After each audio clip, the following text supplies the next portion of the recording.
Siang ini kita akan bahas yaitu mengenai asam lambung dan GERD.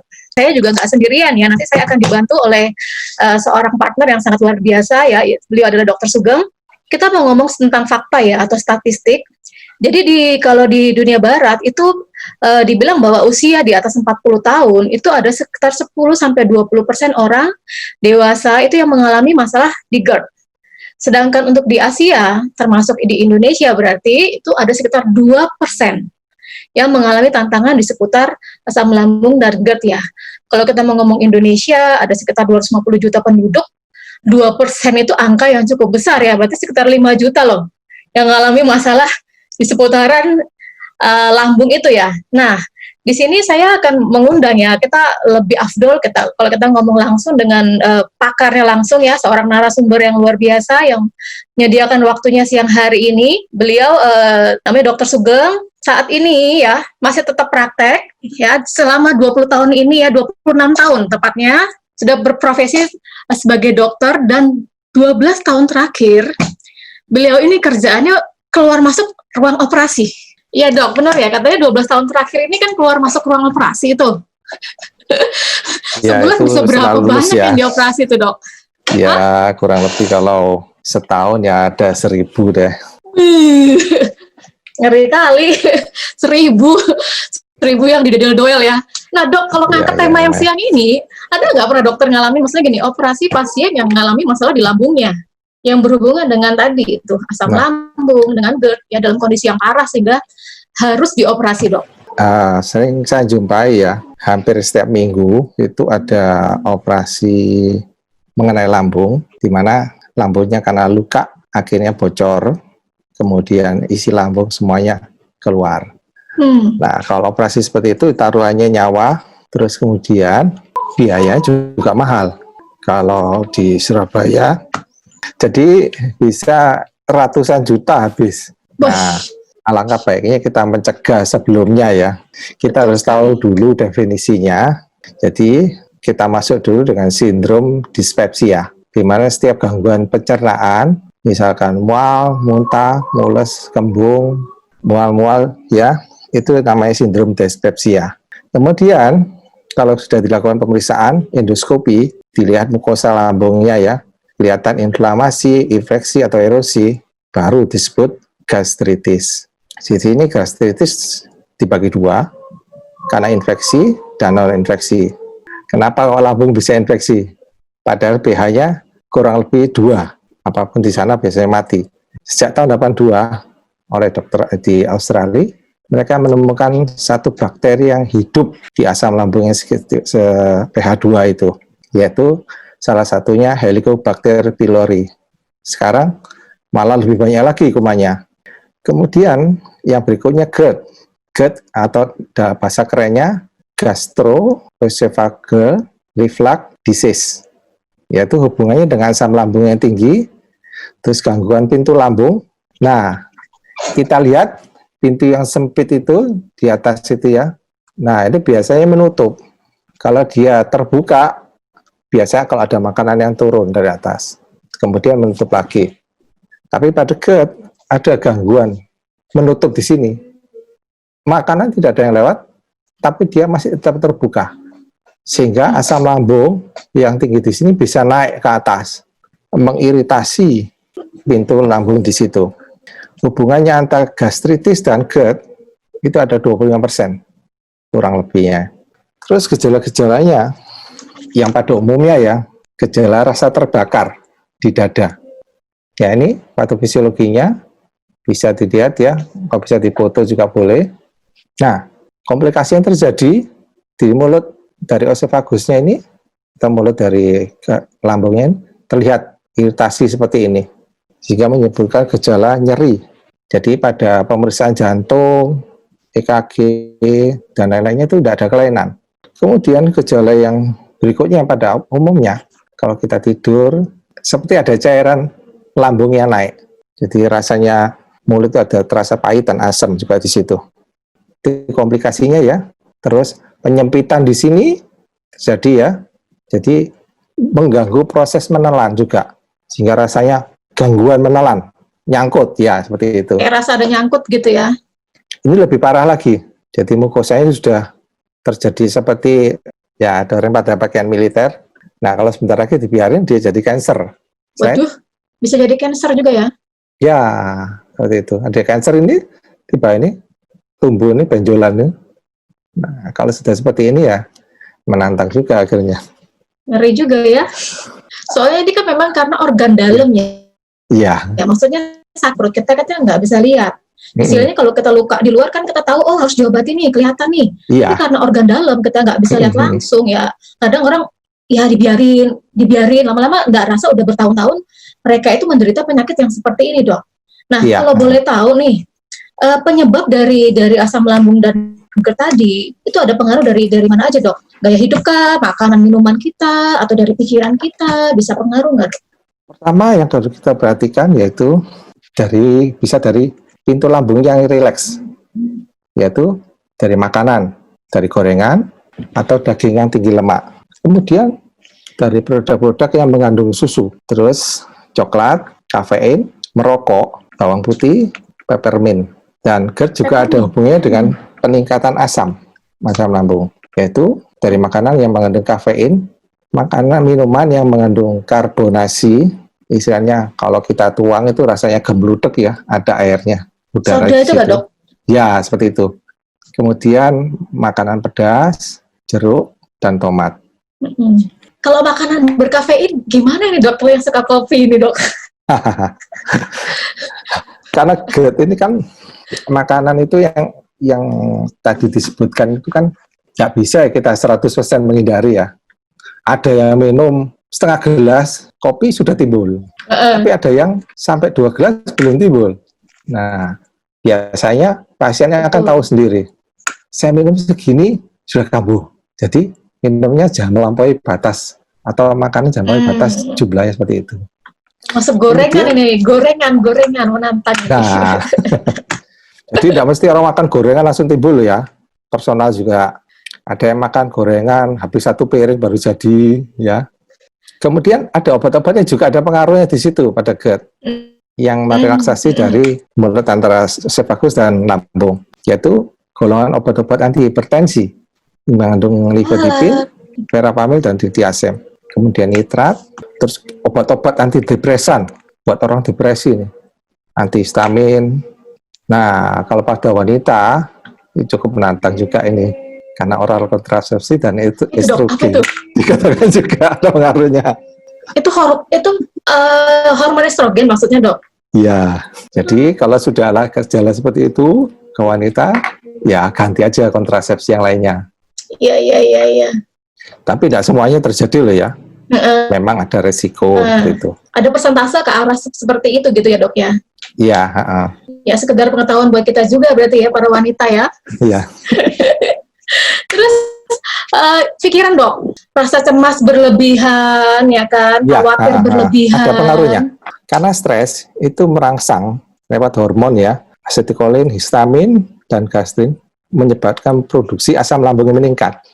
Stres juga mengurangi produksi mukosa dari permukaan lambung atau permukaan dari esophagus tersebut.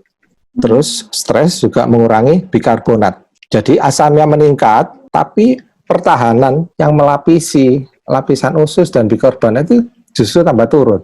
Nah, pengaruh di situ. Jadi pengaruhnya ada pengaruh nggak di pembuluh darah tadi, Dok? Stres itu? Stres juga mengurangi ya, menyebabkan vasokonstriksi ya. Sedangkan pembuluh darah di usus dan lainnya kan untuk memproduksi mukosa, terus bikarbonat sebagai pertahanan terhadap asam, itu kan butuh aliran darah.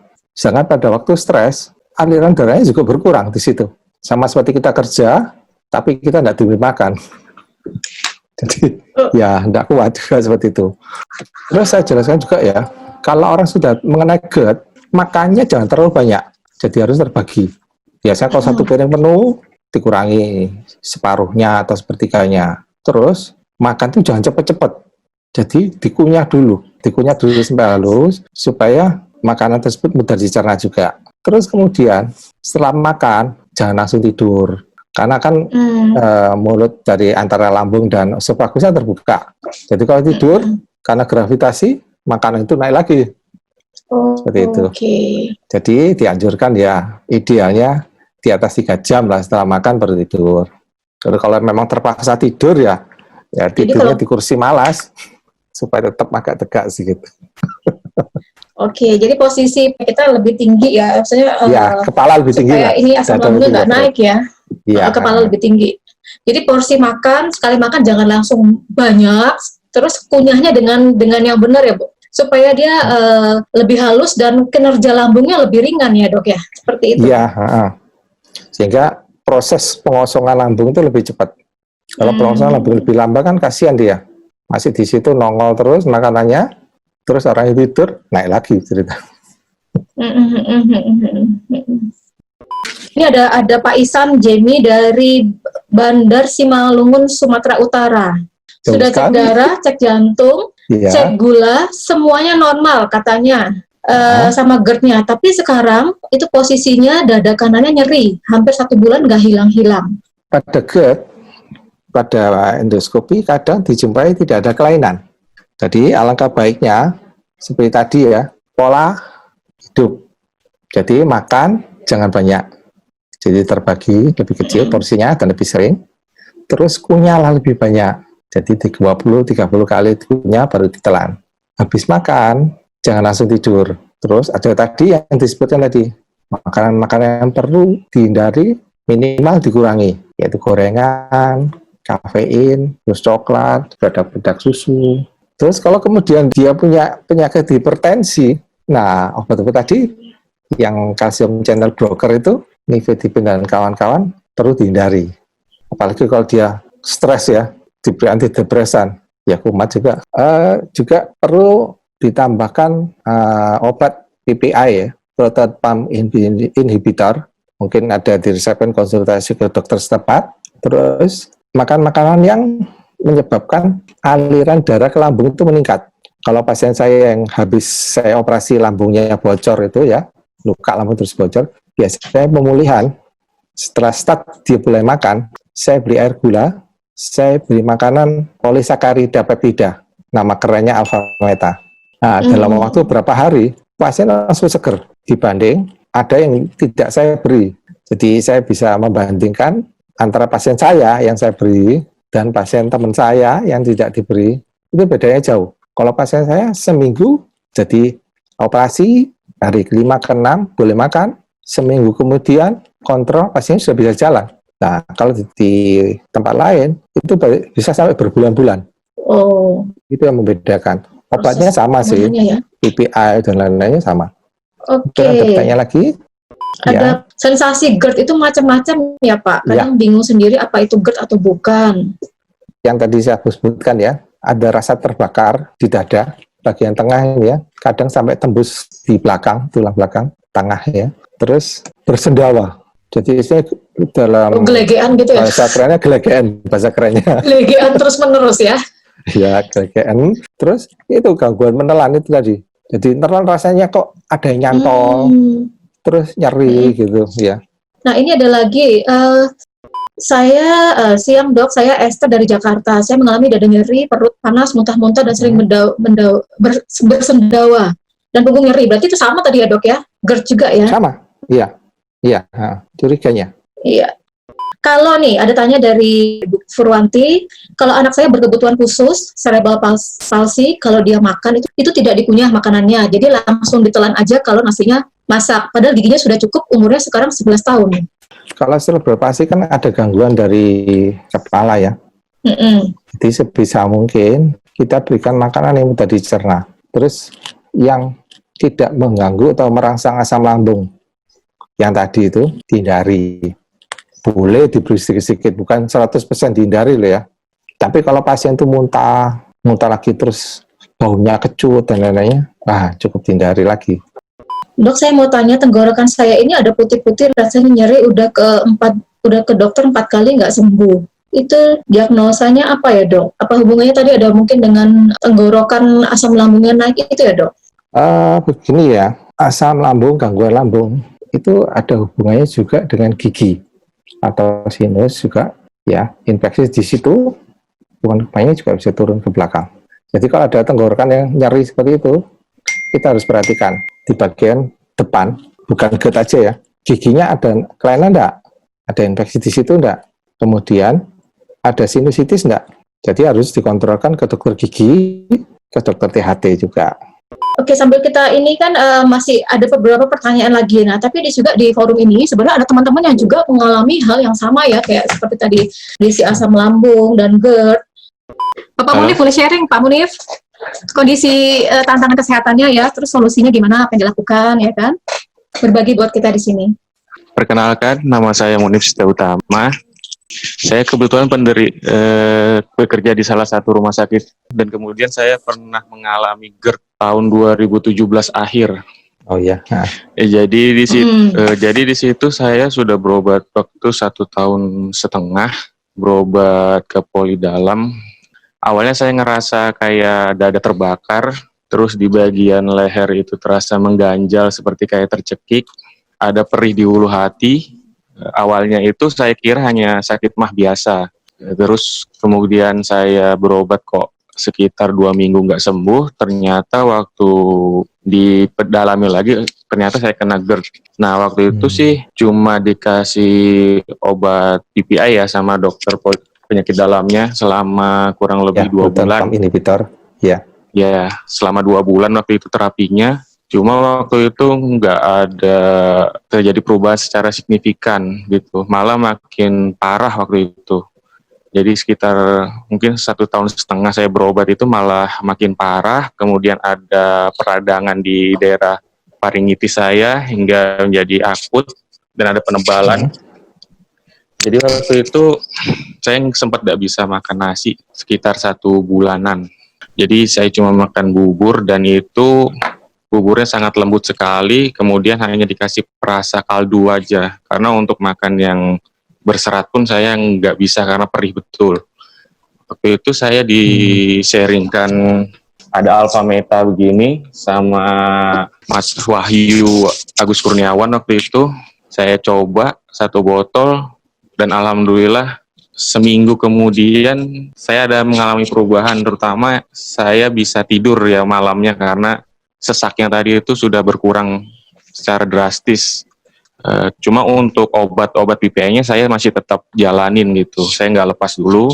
Habis itu setelah seminggu kemudian saya coba untuk makan nasi, cuma nasinya masih lemah gitu ya, lembek gitu.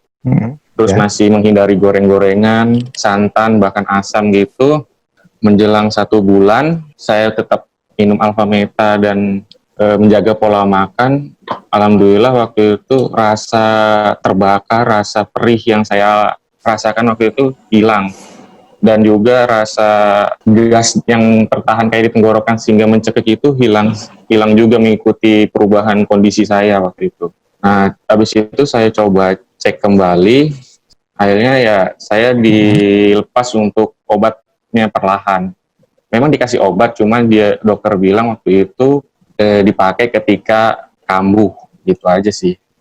Memang untuk beberapa kali karena saya mungkin kelewatan makan, memang pernah kambuh. Cuma alhamdulillah kambuhnya nggak seperti yang dulu sampai berbulan-bulan sih. Paling cuma sehari, 2 hari hilang lagi gitu. Sinus akibat asam lambung tadi itu perlahan membaik sih. Alhamdulillah sekarang nggak ada mampet di bagian hidung sih. Kemarin itu ada mampet, ada juga nyeri di bagian kuping. Kemarin itu sudah sempat endoskopi juga, ada faringitis akut itu, terus juga asam lambungnya sempat juga bikin sinusitisnya itu mengalami pembengkakan sih. Tapi alhamdulillah kemarin pas endoskopi terakhir itu bulan lalu semuanya membaik sih, berangsur membaik gitu. Cuman memang harus dijaga pola makan gitu. Ya, seperti tadi ya, habis makan tidak boleh tidur, terus terutama itu sih dikunyah yang halus, terus makanya jam porsi yang besar, terus pantangan makannya seperti itu.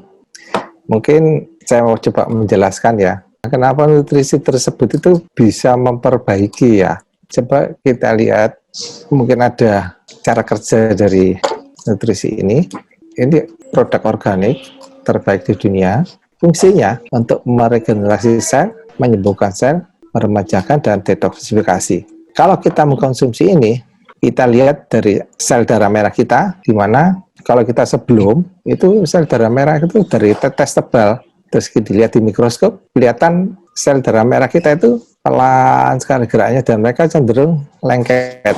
Terus setelah mengkonsumsi alfa meta, nah geraknya seperti ini. Dia terpisah, geraknya aktif. Nah, itu yang bisa menjelaskan, salah satu yang bisa menjelaskan kenapa Bapak tadi minum alfa meta, jadi Pak Munif minum alfa meta, akan terjadi perbaikan. Karena aliran darah ke lambung jadi lancar, kemudian produksi mukosa juga membaik, terus bikarbonat juga membaik. Itu yang merupakan sel pertahanan, bagian yang mempertahankan bagian lambung supaya dia tidak erosi atau terkikis itu. Oesophagus juga begitu. Sebelum masuk lambung, itu ada usus namanya oesophagus yang menghubungkan antara kerongkongan dan lambung. Di situ juga ada lendir, ada bikarbonat juga. Sehingga produksinya meningkat, lapisan dindingnya terlindungi seperti itu. Makanya gejalanya cepat hilang. Ini dari Surabaya ya. Dokter, apakah sekali kena sakit lambung selamanya nggak akan bisa sembuh? Jika sudah tergantung sama obat sakit mah selama lebih dari 5 tahun, apa efeknya ya dok? Sakit mah bisa sembuh, karena kita harus tahu penyebabnya dulu. Kalau memang dia penyebabnya infeksi, itu diberi antibiotik di atas 2 minggu, sembuh dia. Kalau non infeksi, kita harus perhatikan. Dia punya sakit-sakit kronis tidak yang berat. Itu harus diatasi.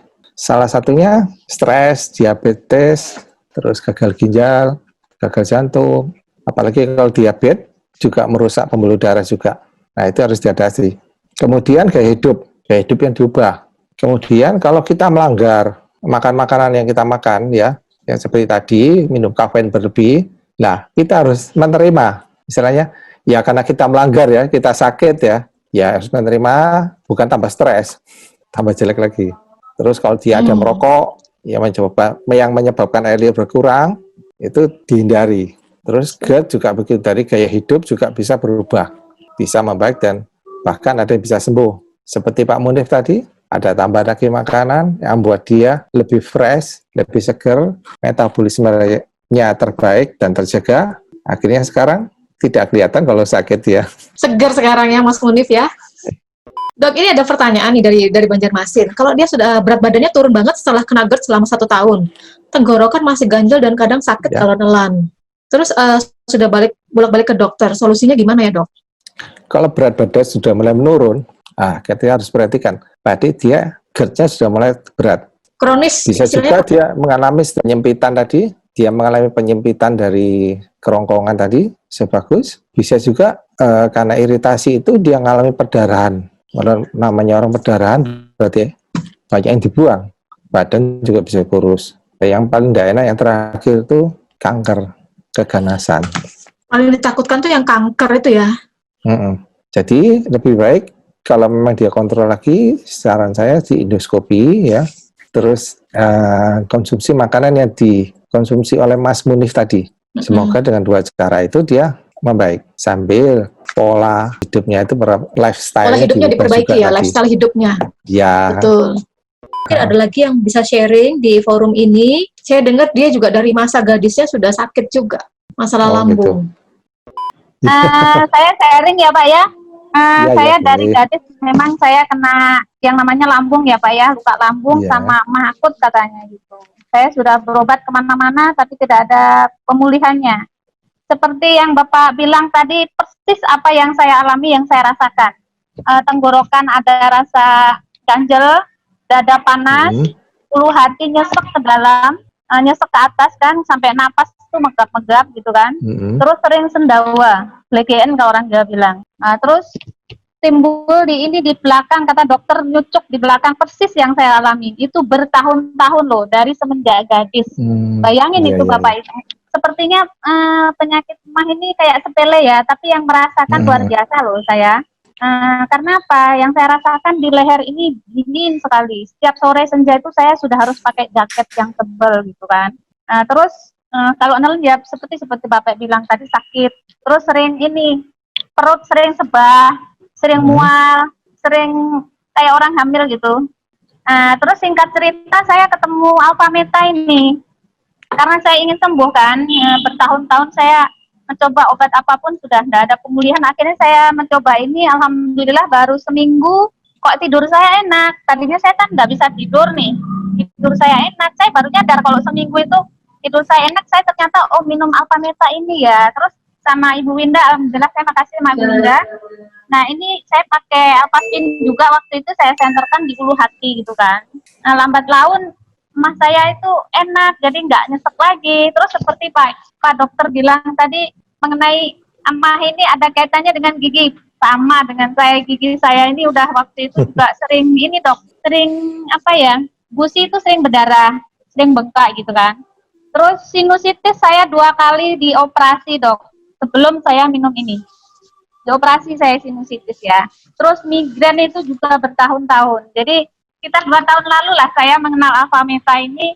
Alhamdulillah sampai sekarang saya enggak ada minum obat, ya ada sesekali kalau pas lagi salah makan, karena mungkin saya terus terang aja saya suka lalap-lalap mentah, suka buah nangka, suka ini, kadang-kadang kepingin. Nah nanti kalau udah kambuh saya udah balik lagi, udah hati-hati aja makanan. Nah, alhamdulillah tapi saya selalu pakai air Alpapin ini sama Alpameta. Nah luar biasa, jadi produk-produk JM ini saya bersyukur banget dok menemukan ini Alpameta, Alpapin itu betul-betul saya merasa hidup kembali, merasa ada harapan. Dulu kan rasanya sudah tidak ada harapan karena saya sudah mencoba kemana-mana, dokter ini juga saraf juga, ke dokter saraf kan, karena sudah punggung saya sudah kena urat saraf terjepit juga kan. Nah singkat cerita minum ini semua, alhamdulillah saya terbantu banget gitu kan. Nah saya rasa itu aja sharing saya dok. Terima kasih. Ya, orang sakit lambung atau GERD itu kan personal sekali ya. Kebanyakan masyarakat kita itu habis berobat ke satu kali, terus kok masih tidak enak, dia langsung pindah ke dokter lain. Padahal kalau sakit lambung itu harus kunjungan yang berulang, karena personal sekali. Kadang dosis obat sekian untuk yang ini cocok, untuk busum ini tidak cocok. Nah kalau kunjungan kedua kan kadang disesuaikan lagi seperti itu.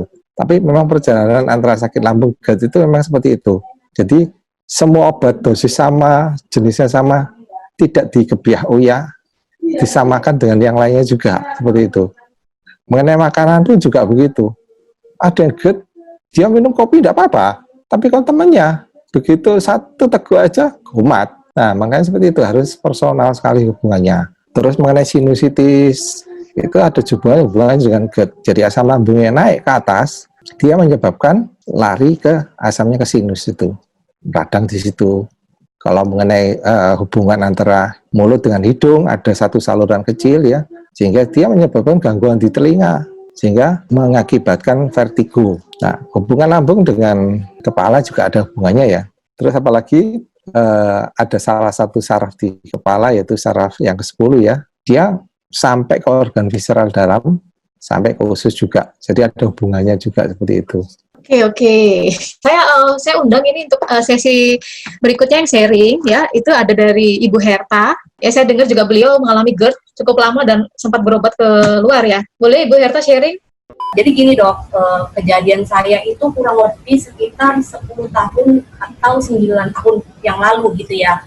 Jadi saya waktu itu berpikiran, biasa aja sih, maksudnya dalam arti ya mah seperti biasa gitu loh. Saya sepelekan awalnya seperti itu. Akhirnya itu menjadi yang rutinitas, misalnya jadi dari seminggu cuma sekali, tiba-tiba bisa jadi seminggu itu 3 kali. Waduh, sangat mengganggu sekali.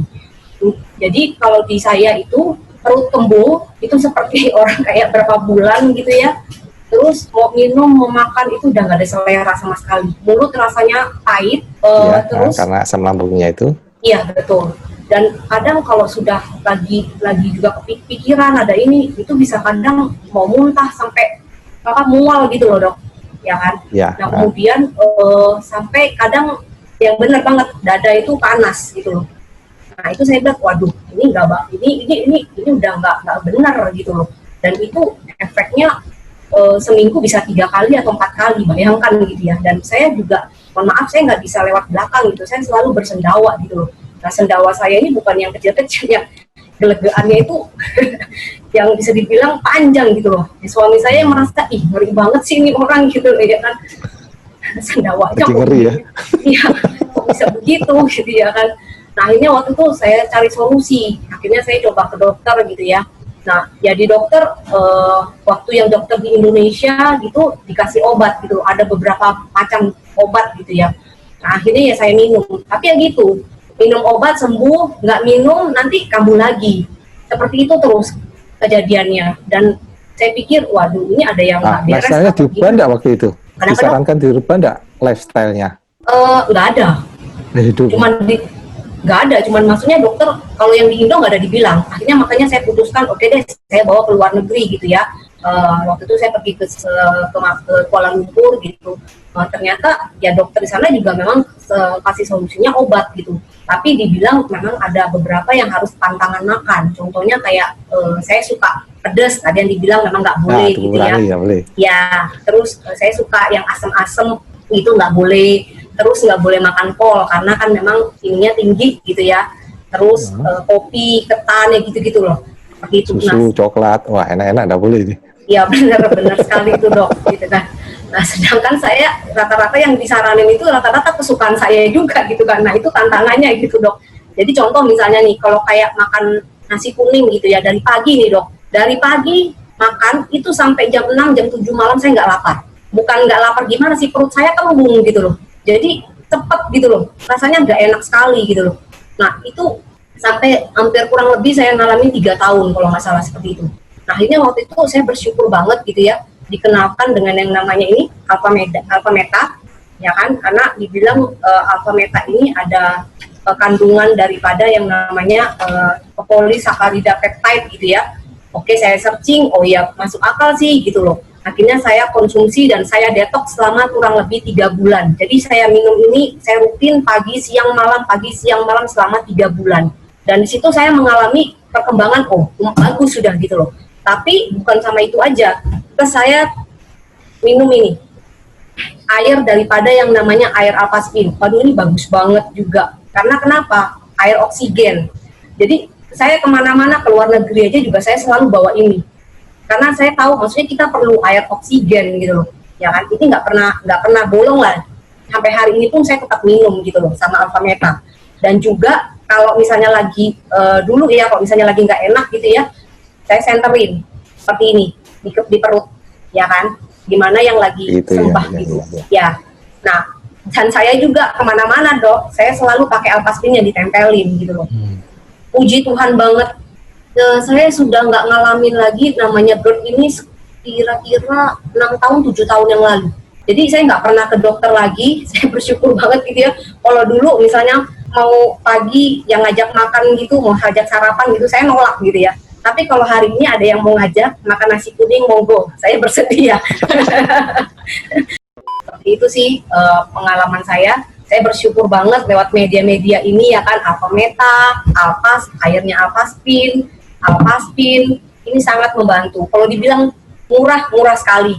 Jujur saya bolak-balik ke rumah sakit, kalau misalnya seandainya kata waktu itu tahun 2011 aja kurang lebih bisa habis sekali ke dokter 500.000. Bahkan kalau waktu itu saya ke luar negeri kurang lebih berapa? Itu pun harus sering kontrol gitu loh.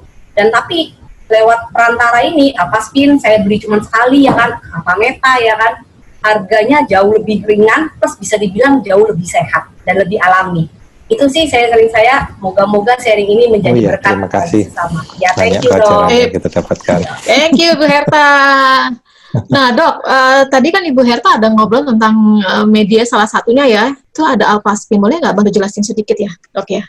Kalau alphaspin tersebut, dia melalui gelombang alami ya, nggak kelihatan di kasat mata, sehingga memproteksi kita terhadap radiasi yang ada di sekeliling kita. Dan juga saya coba pada pasien saya yang lambungnya jebol itu ya, yang saya harus operasi, saya gunakan karena nyeri juga ya, jadi harus masuk morfin. Tapi saya sementara waktu itu pernah saya coba, karena kalau anti nyeri yang saya berikan juga merusak mukosa dari lambung juga. Jadi kalau kita sering-sering minum obat anti nyeri, lambung kita juga mengalami masalah. Bahkan erosi, bahkan sampai jebol ya. Sebelum erosi sampai jebol itu perdarahan juga, beraknya bisa hitam gitu. Sehingga setelah saya operasi pun saya juga berpikir, wah kalau tidak boleh diberikan anti nyeri ya, saya masuk morfin. Nah suatu saat saya coba tanpa morfin ya, karena morfinnya juga keterbatas, saya gunakan alat spin tersebut. Ya disenterkan di tempat luka operasi di daerah lambung tersebut. Jadi efeknya langsung secara visual kelihatan, yaitu nadinya yang cepat kembali ke normal, turun. Sehingga kalau efek nyeri kan nadi juga bisa cepat ya. Terus kemudian pasien juga bisa istirahat dengan tenang. Terus waktu itu sempat setelah operasi shock ya, septic shock ya. Tensinya turun, saya pakai itu saya bisa mengangkat tekanan darahnya. Waktu itu septic shock, dopamin sudah masuk. Dan alpha spin, mekanisme kerjanya hampir mirip, kalau di sel darah ya, hampir mirip dengan alpha meta itu. Jadi, dia melancarkan aliran darah, jadi motilitas dari sel darah merah, jadi lebih cepat seperti yang sebelahnya itu. Sehingga proteksi pertahanan usus, mukosa, dan bikarbonatnya bisa terjaga dengan baik. Seperti itu. Luar biasa ternyata ya. Saya merasa ini penting banget loh info saat ini, karena kalau kita bilang tadi ya masalah lambung, tapi kalau dibiarkan kelihatannya sepele, tapi ujung-ujungnya bahaya, malah yang kita takutkan itu kan kanker ya dok ya. Itu ya, minum obat terus-menerus juga nggak bagus seperti itu. Nah, jadi sebenarnya kesimpulannya ya kita terapkan pola hidup sehat ya, healthy lifestyle ya, pola makan. Kalau kita tahu memang kita udah sakit di situ ya, dihindari makanan yang tadi sudah disebutkan oleh dokter ya. Terus jaga pikiran juga, jaga hati, benar ya. Nggak mudah tapi latihan. Dan bagi teman-teman yang ingin tahu lebih dalam tadi tentang media-media yang di-sharingkan, itu boleh nanti tanyakan ke orang yang membagikan link ini kepada Anda. Kita akan sering mengadakan acara-acara seperti ini dengan topik-topik yang berbeda yang saya bilang sangat membantu. Jadi nanti teman-teman bisa juga mengikuti acara-acara kami selanjutnya ya. Mungkin itu aja, udah cukup ya. Dokter, terima kasih ilmunya untuk siang hari ini ya, sudah berbagi dengan kami semua di forum ini. Tetap jaga kesehatan, tetap di rumah ya. Kita akan ketemu di sesi-sesi info kesehatan berikutnya ya. Saya akhiri acara siang hari ini. Terima kasih semua. Dah.